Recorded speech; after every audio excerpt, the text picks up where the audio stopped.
Hey guys, tonight we're stepping into a nightmare you never want to live.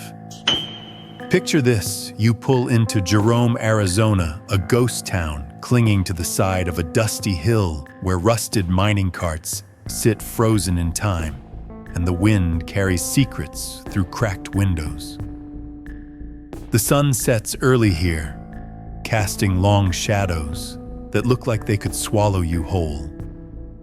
Every street corner whispers stories of lives lost, tragedies buried, and ghosts that don't know how to leave.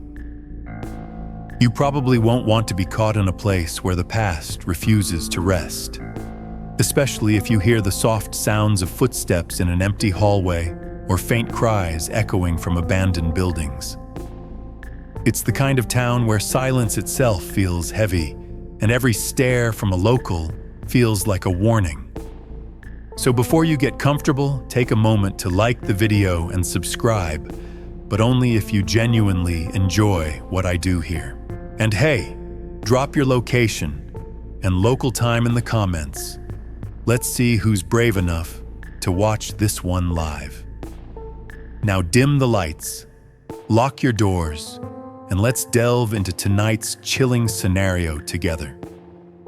I arrive in Jerome under a burnt orange sky, the kind that makes everything look like it's burning from within. This place is small, barely 500 souls, left clinging to its steep, winding streets, ghosts in more ways than one. The old boarding house on Hull Avenue is where it all started, the place where Sammy Dean took her last breath, and where her story, like the town itself, has been swallowed by silence.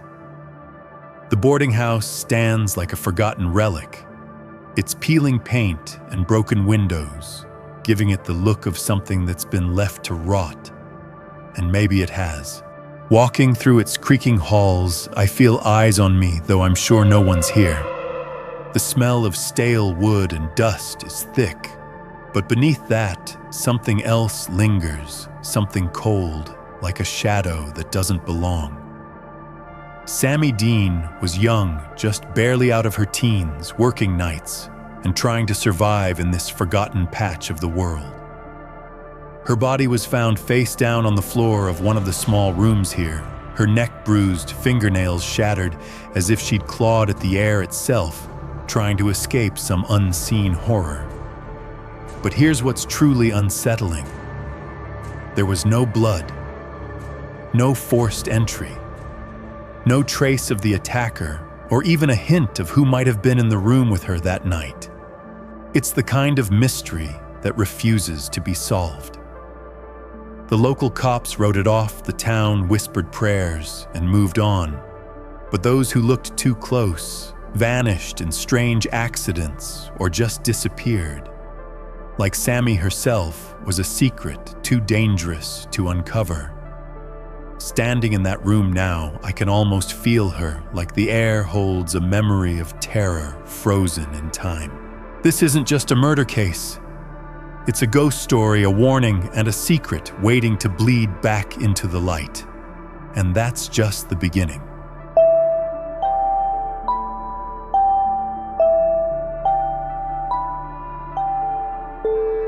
I stay the night at a bed and breakfast just 2 streets down, the kind of place that leans too hard into its haunted charm. Fake cobwebs, flickering lights, and a front desk clerk who insists on whispering every word like we're co-conspirators in some grand mystery. But when I tell him I'm here writing a piece on local legends, his face tightens. His lips twitch like he wants to say more, but instead, he just hands me the key and mutters, "Don't go digging too deep. This town doesn't like that." I don't sleep much. Every creak of the floorboards feels like a step. My recorder set up beside my bed crackles once at 3:17 a.m., just static. But buried deep in the white noise, there's something off. A whisper, maybe. Just one word, face. Morning breaks dull and gray. I review the audio and enhance it, the kind of thing any amateur investigator knows how to do with a few plugins and a lot of caffeine. The whisper becomes clearer, more certain, and again, just that single word, face. It clings to me as I walk back to the boarding house. I've pulled old property records, which isn't hard when the whole town's history is basically one dusty file cabinet. The house has changed hands 4 times since Sammy's murder, each owner staying no more than a year, each sale listed under strange circumstances, sudden relocations, bankruptcy, illness. One owner simply wrote "not safe" in the margin of the sale agreement. There's something wrong here, and I think Sammy's trying to show me what. Inside, I explore the room again. This time I bring better gear, a thermal cam, an EMF meter, basic stuff, nothing fancy. The EMF spikes in one corner by the window, and then nothing. The energy dies as fast as it flared. I check the window locks, still intact. No signs of forced entry, just like the report said. No scratch marks, no bloody prints. Just a faint smear on the window pane. Could be dust. Could be more. I pace the room and start peeling back the layers of wallpaper. Behind the old floral pattern, something unexpected charcoal scrawls. Names, partial sentences. Don't look. He waits. He watches. And then over and over again, Jack. My breath catches. Jack Rollins. That name had been crossed out in red ink in Sammy's original interrogation files. He was the sheriff's son, untouchable, protected, and somehow invisible in the records now. Back at the library, Jerome's a small town, so their archives are in a converted post office. I ask for any local police logs from around that time. The clerk shrugs and hands me 2 boxes. Inside, yellowed folders, some with broken bindings. One envelope catches my eye. The top reads, Rollins J. Do not file. My pulse kicks up. Inside are typed notes from a deputy's report. Jack Rollins had been questioned briefly after Sammy's death. The deputy noted bruising on his forearms, a busted knuckle. Said Jack claimed he'd been in a bar fight in Flagstaff. No witnesses, no statement filed. That deputy's name, Derek Chalmers. He retired 3 months after submitting the report. Then he vanished during a fishing trip. I take a photo of every page and head back to the boarding house. The air is heavier now. I don't know if it's my mind messing with me, or if the building's feeding off what I've uncovered. I enter Sammy's room again. The EMF meter buzzes weakly as I cross the threshold. I place my recorder by the mirror, this time sit on the floor and just wait. The room cools. A breeze lifts the curtain even though the windows are locked shut. Then, barely audible, the sound of fingernails dragging across wood. Slow, measured. I don't move. I barely breathe. The recorder's light flickers, then the whisper again. Not face this time. I remember.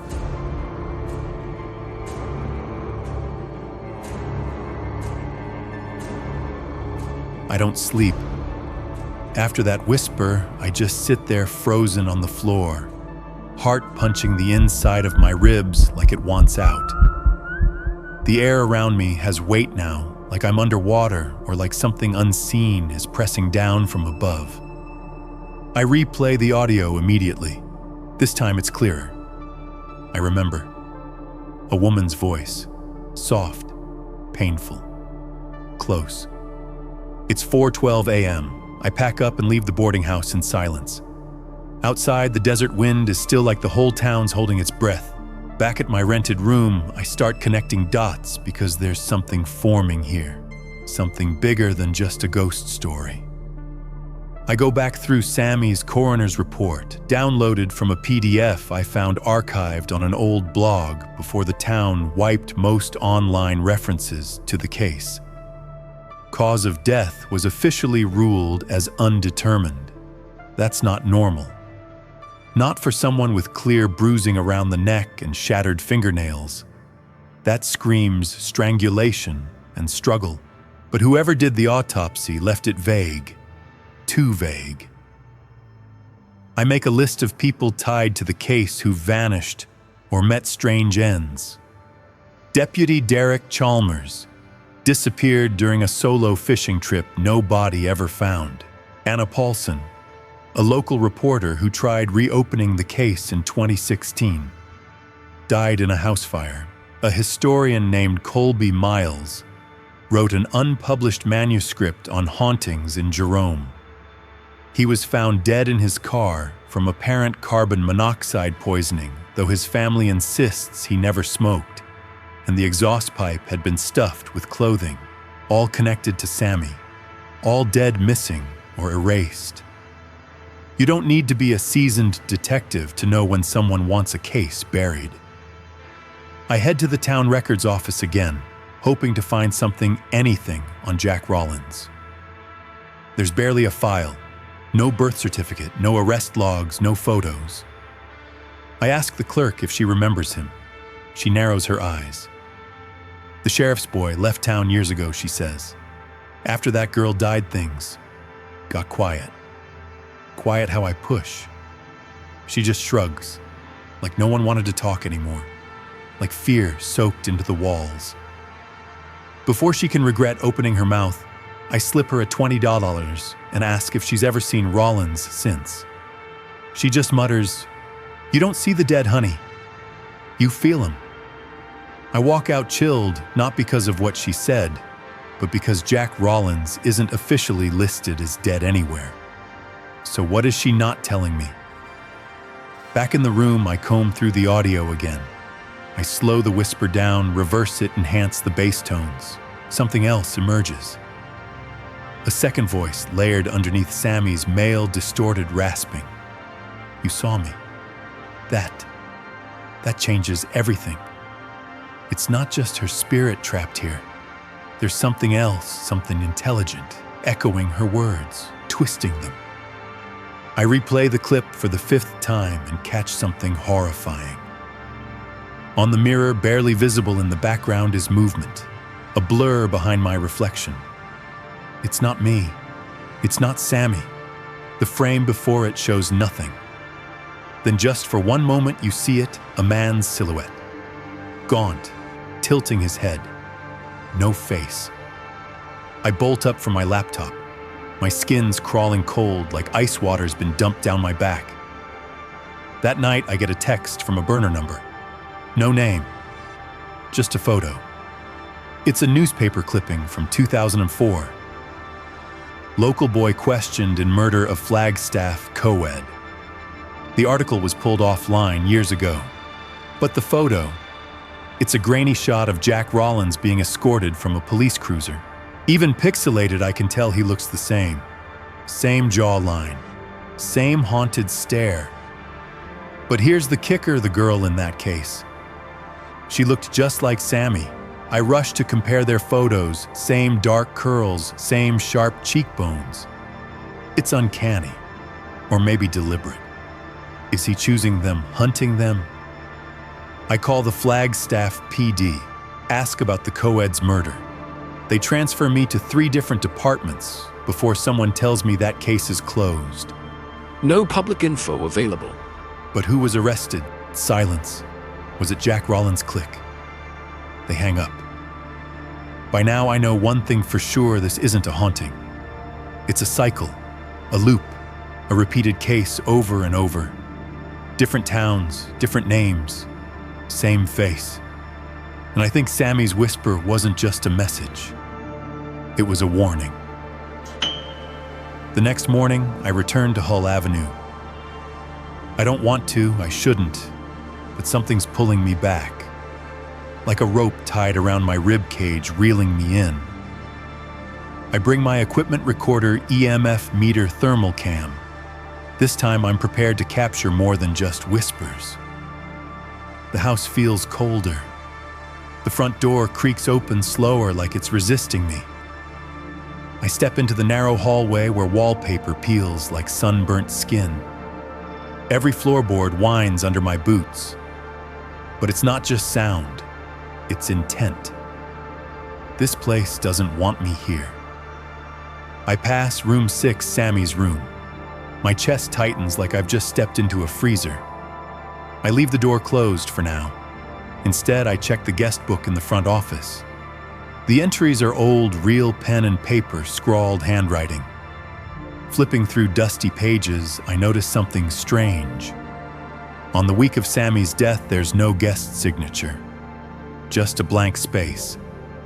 But then 2 pages later, a scribbled name reappears in different ink, J. Rollins, dated 6 days after the murder. He came back. Why, I snap a photo of the page and pocket the book. I'm not taking chances. Then I hear it floorboards upstairs, footsteps, deliberate, slow. I freeze. I know I'm alone. I check my phone, no signal, no Wi-Fi, no bars, dead zone. The footsteps stop. I decide to go up. The staircase groans beneath me. I shine my flashlight at each step.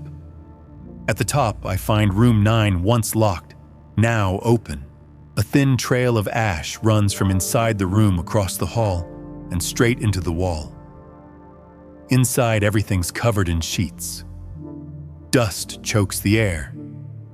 Then I see a photo wedged into the corner of a broken vanity mirror. I pull it free. It's Sammy Dean, sitting beside a man. His face is blacked out with heavy marker, but you can tell the body language, the arm around her. It was intimate. There's a note scribbled on the back in her handwriting. He said I reminded him of someone. He never said who. I pocket the photo and rush downstairs to room 6. I have to go in. I open the door slowly. The smell of old perfume hits me again, floral, powdery, cloying. It curls in my nose, heavy with memory. The bed is made unnervingly neat, but the air in here, it buzzes, like static crawling across your skin. I place my recorder on the nightstand and sit. Wait, 10 minutes pass. Then 20, then thump, behind the wall. A dull, solid sound. Another, like fists pounding from inside. I press my ear to the cracked plaster. There's whispering. But this time it's not in English. It's chanting, soft and rhythmic, repeating. I grab the thermal cam and scan the wall. One heat signature, human-shaped, embedded in the plaster like someone died inside it. I record everything. Then the chanting stops, and I hear her, closer than ever.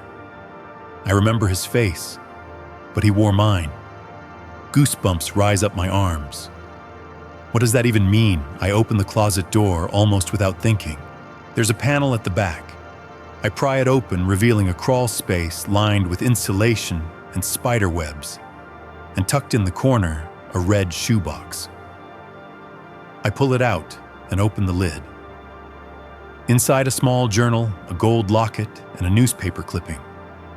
The clipping reads, "Third woman found strangled in Phoenix. No leads. Same MO, same missing signs. A pattern." The journal's spine is cracked. Inside are Sammy's notes, names, dates, observations about her clients. One entry reads, "He said I look like her. He always smells like smoke. Said the fire wasn't my fault. What fire?"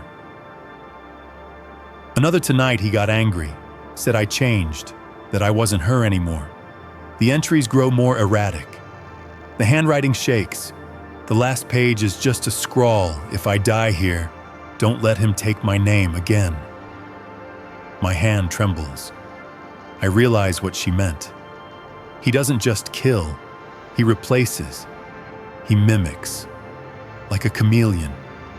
Like a curse in human form. I feel watched. That's when the light bulb above me explodes. Glass rains down. My recorder hisses, then dies. And in the broken mirror across the room, I see something behind me. Not a face, a blur, watching. I run. Out the door, down the hall, out into the sun, which somehow feels wrong, like it's a painted backdrop. I don't stop until I'm back in my car, doors, locked lungs burning. I start the engine. The rearview mirror reflects an empty back seat. But as I drive away from Hull Avenue, I swear I hear the soft flutter of paper. I glance at the passenger seat. Sammy's journal now open. The entry reads, "He lives in faces, steals voices, leaves no trace. If you see him, you're next."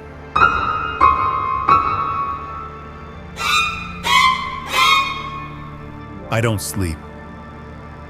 After I escape Hull Avenue, I check into a motel just outside of town.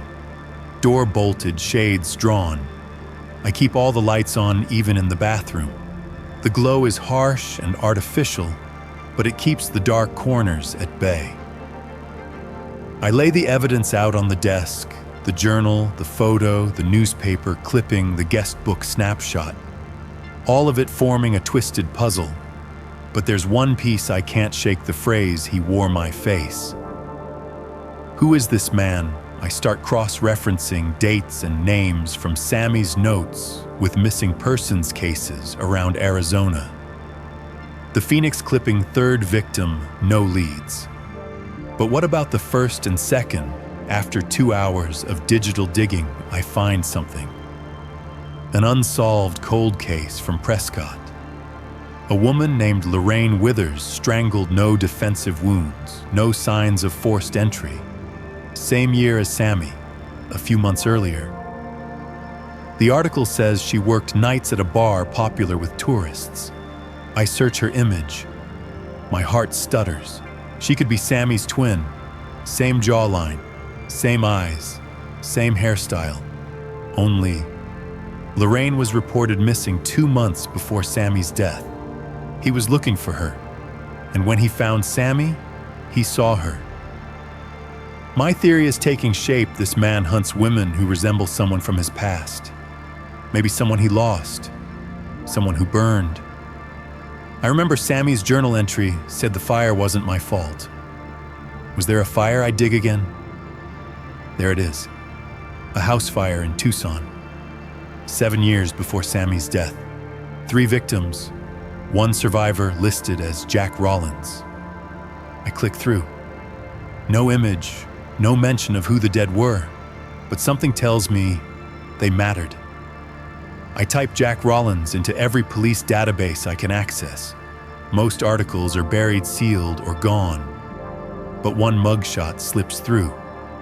It's blurry, but the eyes, they match the man in the photo with Sammy, even with half his face blacked out.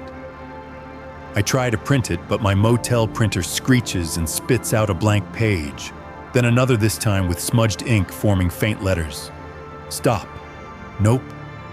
I'm not stopping. I remember the red shoebox, the locket inside. I open it again. Tiny photos inside. A little girl, a woman holding her. The initials engraved MR. I take a deep breath. MR. Melissa Rollins, the lost sister. Maybe she's who he's trying to recreate. Sammy, Lorraine, they all look like her. Which means he's not just hunting, he's rebuilding. I suddenly think back to something I'd missed. In Sammy's notes, there's a name underlined, Victor's Auto Repair. I search the place. It's still listed. An old mechanic shop in the heart of Jerome, supposedly abandoned. I head there the next morning. The building looks gutted, charred around the edges, like it barely survived a fire of its own. There's caution tape, long, faded, and fluttering. A heavy garage door locked, but dented invites investigation. Around back, I find a busted window, and inside it's freezing, like walking into a meat locker made of memories. The air smells metallic, greasy, with a sharp twist of mold. I switch on my flashlight. Dust floats like ash. I find a narrow stairwell leading down into a cellar where the temperature drops another 10 degrees. I step lightly. The walls close in around me, cement sweating moisture. And then I see it. A wall of faces. No, not actual faces, photos. Dozens, all women. All resembling the same person. Sammy, Lorraine, others I don't recognize, their faces pinned in careful rows like a serial collector's obsession board.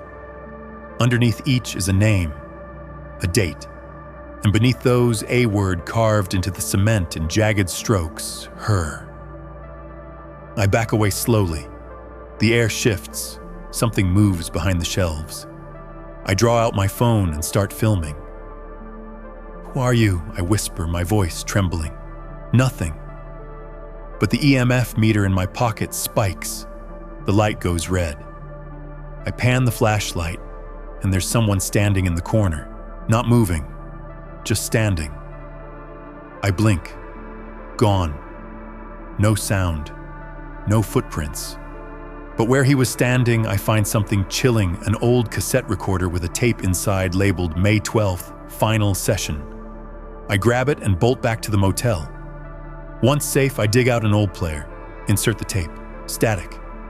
Then a voicemail, calm, cold. She fought, harder than the last. I liked her eyes, but they weren't right, still not her. A pause, deep breathing. I'm getting closer. I nearly dropped the recorder. This is a confession. Or worse, a diary. And the date, the day Sammy died. That means the voice, it has to be him. I sit back, every nerve lit up. This is no longer about ghosts or whispers in the wall. This is about a man who learned to disappear, to hide in shadows, to steal identities, to find pieces of a woman he lost by destroying others. And somehow he's still here. Somehow he never left.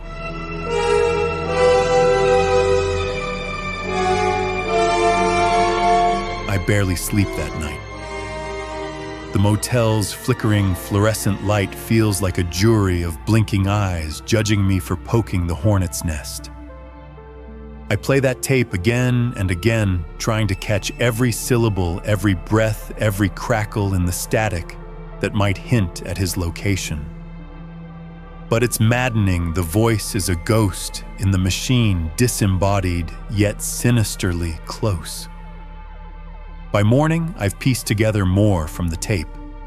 He talks about sessions like they're experiments, observing testing, cataloging. His voice slithers with obsession and a twisted affection that sends chills crawling down my spine. Then I remember the guest book from the boarding house. I pull out the photocopy again and scan every name, every date. One name stands out, Victor Blake. Not just the name of the auto repair shop, but a man. I call the local archives, and a dusty voice confirms Victor Blake was the town mechanic for decades. Quiet, solitary, no family. He vanished mysteriously about 5 years ago. I start searching for Victor Blake's history, trying to find any link between him and Jack Rollins. And that's when I find it, a small obituary buried in a forgotten newspaper from 6 years ago. Victor Blake died in a fire. At his shop, that shop, the very same shop I just left, the same one with the faces on the wall. 100 questions swarm my head. Did Jack Rollins kill Victor, or was it an accident or something else? I decide to visit the Jerome Historical Society. They're wary of me, journalists stirring up old ghosts usually are. But I'm persistent. I flash them the documents I've gathered. Then slowly, one of the older ladies leans in and whispers, "Victor was always haunted by that boarding house. Said it was cursed. That girl Sammy, she wasn't the first, and she won't be the last." She tells me about a fire decades ago at the boarding house long before Sammy's murder. A fire that killed a family. Rumors say Jack's family was involved somehow. It all clicks: the house, the fire, the lost sister, Melissa. Victor had tried to dig into it before he died. Then the lady's voice drops to a near whisper. Some say the spirits of the boarding house protect the town from what's really hiding. I nod, heart racing. The spirits aren't just ghosts. They're warnings. I dig deeper into the fire archives. The fire was ruled accidental, but locals talk about it like it was revenge. A family burned for sins no one talks about. And Jack Rollins. He was just a boy then, but found wandering near the charred remains, his clothes singed, eyes empty. I'm piecing together a timeline. The fire destroyed Jack's family. Jack disappeared for years. He came back with a hunger for revenge and obsession. He started rebuilding his family by hunting women who resembled Melissa. Victor Blake discovered the truth, tried to expose him. Victor died in a fire too. I feel like I'm staring into a pit, and it's staring back. Suddenly, my phone buzzes. A text from an unknown number. Just 2 words, leave Jerome. No name, no signature, just a warning. I look outside. The sun dips behind the red rocks. Long shadows stretch like fingers over the cracked sidewalks. I'm running out of time, and maybe running out of luck.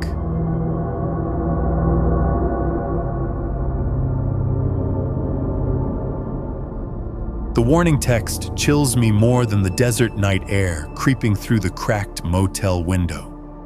I want to dismiss it as a prank, but deep down I know it's a threat, a ghostly finger tapping me on the shoulder saying, "Back off."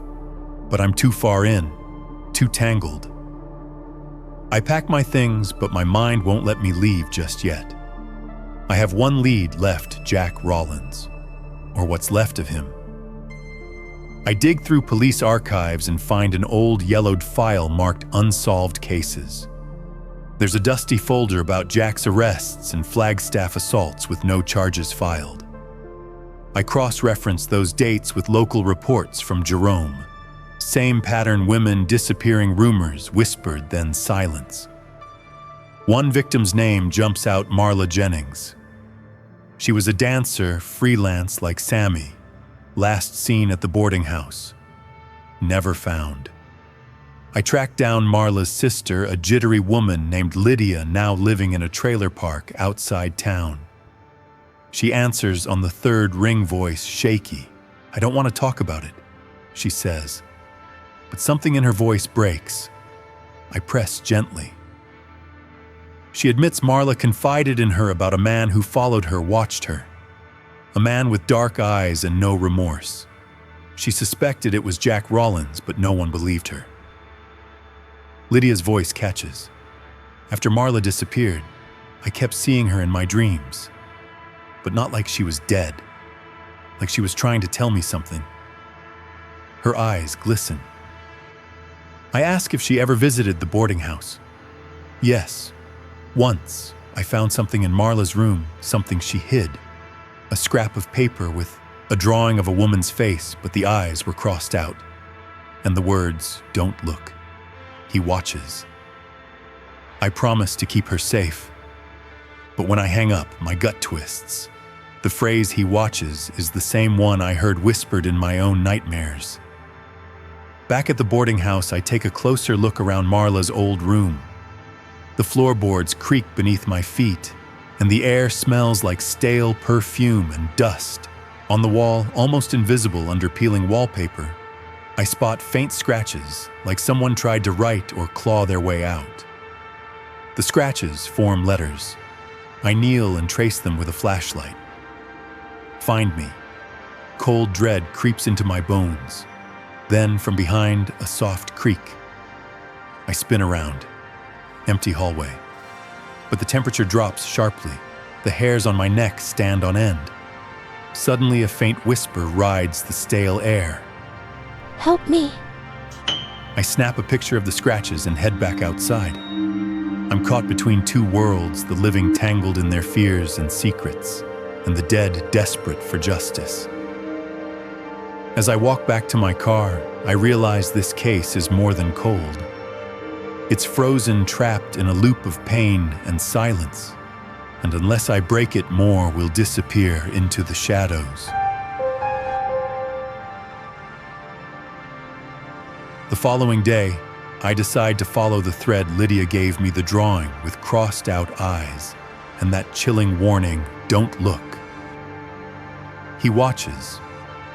It's like the case itself is daring me to stare directly into its darkest corners. I visit the local library, a dim-lit place with creaky floors and musty shelves that smell like forgotten secrets.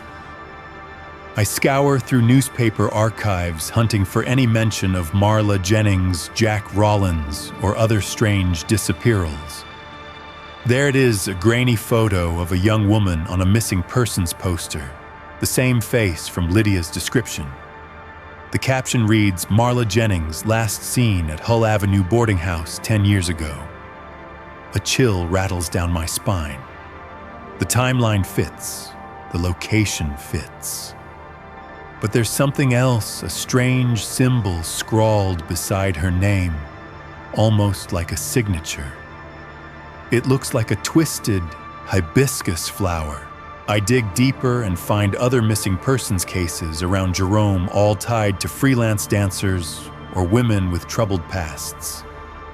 Each case has a similar symbol nearby, always faint, almost like a calling card.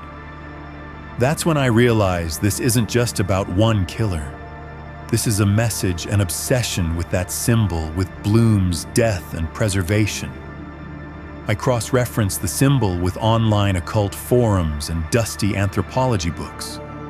The hibiscus flower is often a symbol of beauty, but here it's twisted, linked to ancient rituals involving death and rebirth. Some fringe philosophies talk about blooming in death, the soul's final expression. I jot down a note, killer obsessed with beauty in death. Ritualistic. Next, I reach out to a retired detective named Tom Wills, who handled some early investigations in Jerome. His number was tucked away in an old contact list, but the man answers on the first ring voice, gruff with age and reluctance. He warns me to stop digging. Some things are better left buried, kid. That boarding house, it's cursed. Every time someone pokes around, bad things happen. But I push back, telling him about the symbol, the victims, and Elena Monroe's disappearance. Silence on the other end. Then a slow sigh. All right, there's something you need to know. Jack Rollins wasn't acting alone. There was a group, call it a cult if you want. They believed in preserving the crimson bloom, a twisted ritual where victims were turned into living art. The sheriff's office buried it to keep the town's reputation intact. My heart races. Who else was involved, I ask. Wills hesitates, then says, the town's elites, doctors, clergy, businessmen. They all had secrets they didn't want uncovered. As I hang up, I feel eyes on me. A shadow flickers by the window, gone before I blink. I'm not just chasing a killer anymore. I'm unraveling a town's darkest lie, and they're watching. That night, sleep evades me. Every creak in my apartment sounds like footsteps. I can't shake the feeling that I'm being followed, maybe by ghosts, maybe by someone more sinister.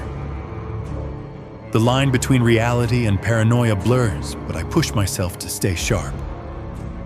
The deeper I go, the darker the shadows become. I pull out Elena Monroe's files again, comparing her notes with Wills's warnings. Elena's last recordings reveal strange whispers, almost like chants repeating the phrase "crimson bloom."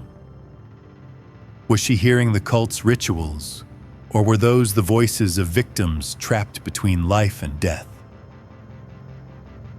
Determined to get answers, I tracked down Reverend Caleb, the secretive religious leader linked to Elena's past.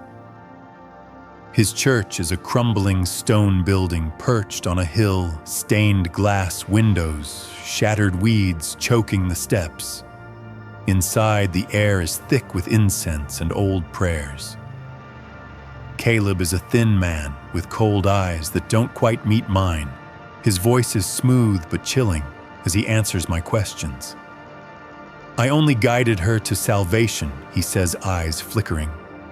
Those who resist the bloom are lost souls. The crimson bloom is a path, a final beauty beyond flesh. I press him on the disappearances, the mutilations, the ritualistic killings. He smiles, but it's not warm. You don't understand. The bloom requires sacrifice. Beauty must be preserved in pain. It's the only way to transcend mortal decay. His words echo in my mind long after I leave. The religious fanaticism mixed with art and anatomy, the picture Wills painted comes alive. This cult isn't just about killing. It's about transforming suffering into something eternal. Back at my apartment, I find a note slipped under my door. No handwriting, just a single word. Stop. That's when the power cuts out. Darkness swallows the room. I hear a faint scraping like nails on wood just beyond the hallway. I grip my phone flashlight flickering on. The beam catches a figure at the edge of the hall, a woman in white eyes, black as voids. She whispers, Help me. Find the bloom. Then she vanishes. My heart hammers. This isn't just a story anymore. It's a waking nightmare. I barely sleep that night. Every noise outside my window sounds like footsteps creeping closer. The ghostly woman's words echo in my head. Help me. Find the bloom. But what bloom? And why does it feel like the whole town is watching me now? First thing, I return to the boarding house on Hull Avenue. The place is worse than I remembered. Boards, rotting windows, boarded up paint, peeling like dead skin. The air tastes stale, heavy, with decades of secrets. Inside, I set up a new camera better than Elena's with night vision and motion sensors. I'm determined to catch something, anything, that will tell me who or what is still trapped here. Hours pass, silence except for the occasional creak of old wood settling. Then around 3:17 a.m., the same time Elena's footage showed the apparition, the camera picks up movement. A figure appears, a woman in a white dress, hair tangled and wild. She moves like she's underwater, slow and surreal. She pauses at the edge of the bed, staring right into the lens with hollow eyes. But here's the catch. The mirror behind her shows nothing. No reflection, no shadow. My breath catches. I rewind and zoom in. There behind her, smeared in something dark and thick on the wall, are words dripping like blood. Help me. Demand justice. I don't need a ghost whispering to know this isn't just about Sammy Dean anymore. It's about the whole rotten town hiding sins behind every cracked wall. I spend the next day digging through old newspapers and police reports. Jack Rollins keeps surfacing, arrested in Flagstaff for assault, but always slipping through the cracks. No convictions, no justice. It feels like the town's protecting him. But why then I find something chilling, a faded photo of Jack, with a group of men, including the former sheriff and a local businessman who owns most of the town's land. They all smile like nothing's wrong. Except I know better. I'm onto something, and they know it. Later that night, I get a call from an unknown number. No voice, just breathing, then a whisper. You shouldn't have come back. The line goes dead. My phone buzzes with a text, last warning. Leave Jerome before the bloom claims you too. This isn't just a story anymore. It's a fight for my life. I'm not one to back down, especially when a mystery's this twisted, but the warning hits hard. Jerome's got teeth, and they're sinking in deep. I spend the next few days holed up in a cheap motel, piecing together what I know. Elena's disappearance, the ghost's message, Jack Rollins and his powerful friends. It all points to a conspiracy buried under layers of silence. The town's not just protecting a killer, They're burying the truth so deep it's almost impossible to dig up. At night, the whispers return, growing louder. Not just from the boarding house, sometimes I hear them outside my window in the streets behind closed doors. Remember his face. Demand justice. The ghost isn't just a memory anymore. She's a voice, a presence, pushing me forward. Then I find an old journal in the town library tucked away under a pile of forgotten books. It belonged to a woman named Martha Sammy Dean's best friend. The handwriting's shaky, but desperate. She wrote about a secret gathering, something the town's elite held every few years, a ritual to cleanse Jerome from its sins. The victims were always women who didn't have a voice like Sammy, like Elena in a way. One entry chills me to the bone. The bloom must be preserved. We cannot let it wither. We must make them beautiful in death. That phrase, "preserve the bloom," sounds disturbingly familiar. The same phrase Elena whispered before she vanished. Could this be the dark heart of everything, a ritualistic killing to protect the town's twisted idea of beauty and control? I'm not sure I want to find out. But I have to. That night, I sneak back into the boarding house, guided by the ghost's whispers. The floorboards groan beneath my feet as I move through the dark, each step echoing like a heartbeat. Suddenly, the floor gives way, a hidden trapdoor swings open. Below, a narrow staircase descends into cold darkness. This is where the bloom thrives. And I'm about to find out just how deep this nightmare goes.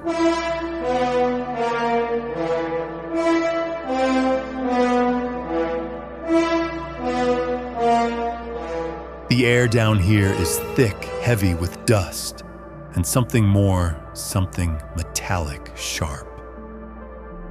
I flick on my flashlight, the beam cutting through the black like a knife. The stairs creak underfoot as I descend into what feels like the very bowels of Jerome's secrets. The silence is overwhelming, no scurrying rats, no dripping water, just a heavy, suffocating stillness. At the bottom, I find a long hallway lined with old rusted cages and racks. It looks like some twisted museum or morgue. Then I spot the wall symbols painted in dark red hibiscus flowers, interwoven with strange, almost ritualistic markings. The same symbol that was on the torn note Elena left behind. I almost choke on my breath. This is no ordinary crime scene. This is a shrine. A faint humming draws me deeper into the chamber where in the center lies a glass tank filled with murky water. Inside floats a figure wrapped in flowers, eerily still. At first I think it's a corpse, but as I squint, I see her face. It's Elena, or what's left of her. My hands tremble as I reach out, but before I can touch the tank, a cold wind slams the door shut behind me. Panic hits like a punch to the gut. I spin around, heart thudding like a war drum, but the room stays empty except for the whisper, soft and cruel, circling my ears. Oh, you can't save her now. The bloom is eternal. I snap the flashlight around, trying to find the source, but nothing. The only escape is blocked, locked tight. I press my ear to the glass tank, desperate for any sign of life, and then she blinks. Elena's eyes open wide and empty. Her lips part slightly as if to say something, but all that escapes is a chilling, gurgling whisper. Find the bloom. My breath freezes. This nightmare isn't just about death. It's about a dark rebirth, twisted beyond comprehension. And somehow I'm caught in the middle. The tank pulses softly like a heartbeat caught in glass. I'm frozen, torn between calling for help and fleeing this cursed place. But I can't leave, not when Elena's voice still hangs in the air, begging for salvation or revenge. I pull my phone out, but no signal. Of course. I scan the room again, searching for anything. A clue, a key, anything that can free her or me. That's when I notice a journal resting on a dusty table nearby. The cover is cracked, the pages yellowed and brittle, but the title is scrawled boldly in black ink, The Crimson Bloom. I open it, hands shaking. The first entry is dated 20 years ago, signed by Theodore, the name linked to the secret sect and Elena's tormentor. His words drip with obsession. He describes the final bloom ritual, how beauty and death fuse into an immortal form. How victims are chosen as vessels to carry a soul beyond decay. He writes about the harvest, about trapping the soul in eternal crimson petals. I read further and find a sketch horrifying and precise. It's the glass tank I'm standing in front of, and inside a figure resembling Elena, surrounded by hibiscus petals pinned like needles. My stomach twists. Theodore's madness wasn't just theory, it was a blueprint. Then a loose page slips from the journal. On it, a note. The bloom requires sacrifice. The final vessel will complete the cycle. Find the missing petal, missing petal. I look around, spotting a small, blood-stained hibiscus petal pinned to the wall behind the tank. My phone buzzes, suddenly an incoming text from an unknown number. Stop digging or join the bloom. The hairs on my neck stand up. Whoever sent this knows I'm here, knows I'm close. I pocket the phone and grab the journal. There's no turning back. The whispers rise again, louder now, coming from the shadows. Bloom, bloom, bloom. The tank's water ripples, and I swear Elena's eyes lock on mine, pleading for one last chance. That night, the mansion feels alive, breathing, watching. I can't shake the chill crawling up my spine as I move through the creaking halls, clutching Theodore's journal like a lifeline. Somewhere deep inside, I know this place is a trap, but I have to press on. Elena's voice echoes in my head, her whispered pleas fueling my every step. I find myself descending into the underground chamber again. The air here is thick with the scent of decay, and wilted flowers, hibiscus petals scattered like crimson confetti across the cracked stone floor. In the flickering candlelight, I spot the final piece of this nightmare, a wooden altar stained dark with strange symbols carved deep into its surface. Suddenly, a figure steps from the shadows, Theodore gaunt and wild-eyed, clutching a scalpel gleaming in the low light. His gaze is a sick mix of madness and reverence, fixated on the altar, as if it holds the secret to immortality. "Welcome, Michael," he hisses. "You're just in time for the final bloom." My heart hammers, but I don't back down. "This ends tonight," I say, voice steady despite the fear tightening my throat. Theodore laughs, a chilling sound that bounces off the stone walls. "You think you understand beauty, you don't know what it means to preserve a soul, to make it eternal. Elena was the key, but she was incomplete. You'll be perfect." His words send a cold shiver down my spine. He lunges forward, but I sidestep and slam the altar's heavy wooden lid shut, trapping whatever dark ritual he intended to unleash. Theodore's scream is raw, primal, but behind it I hear something else, the faintest whisper of Elena's voice. "I'm free," it says. "Thank you." As sirens wail in the distance, neighbors finally called the police after hearing the commotion. I know the nightmare isn't entirely over. Theodore's madness runs deep, and his legacy lingers like a shadow ready to bloom again. But for now, I've stopped the cycle. I've faced the bloom, and I'm still standing.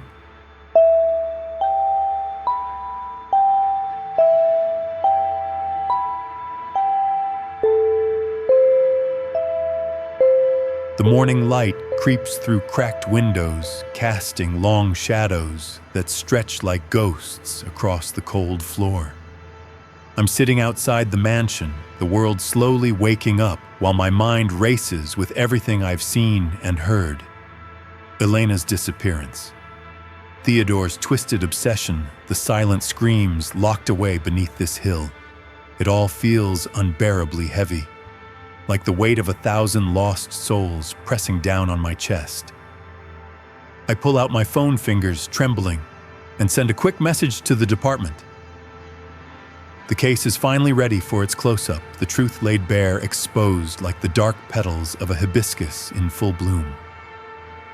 But the thing that sticks with me most is Elena's last note. I saw him, his face. It hasn't changed. He never left this place. That line keeps looping in my head, the idea that the darkness here is more than just a person or a ritual. It's a shadow that refuses to die. The town of Jerome looks peaceful in the daylight, but I know better. Every abandoned building, every whispered rumor holds fragments of the horror beneath the surface. Sammy Dean's story didn't end with her death. It spiraled into something much worse. A cycle of silence, fear, and forgotten cries. As I drive away from the mansion, I glance back once more. The boarded windows and peeling paint hide more than history. They hide secrets that may never fully be uncovered. The ghosts of the past linger here, waiting for the next bloom. Hey, if you ever find yourself near Jerome, take this as a warning. Some places are better left alone. Because some faces, some horrors, don't just vanish with time. Stay safe out there. Hey guys, that's the story of the repeated case. A chilling dive into a nightmare that could happen anywhere to anyone brave enough to look. Remember, the past has a way of clawing back, especially when justice is denied and voices are silenced. So before you get comfortable, take a moment to like the video and subscribe, but only if you genuinely enjoy what I do here. Drop your location and local time in the comments. I want to see who's tuning in from where. Now dim the lights, lock your doors, and let's delve into tonight's chilling scenario together.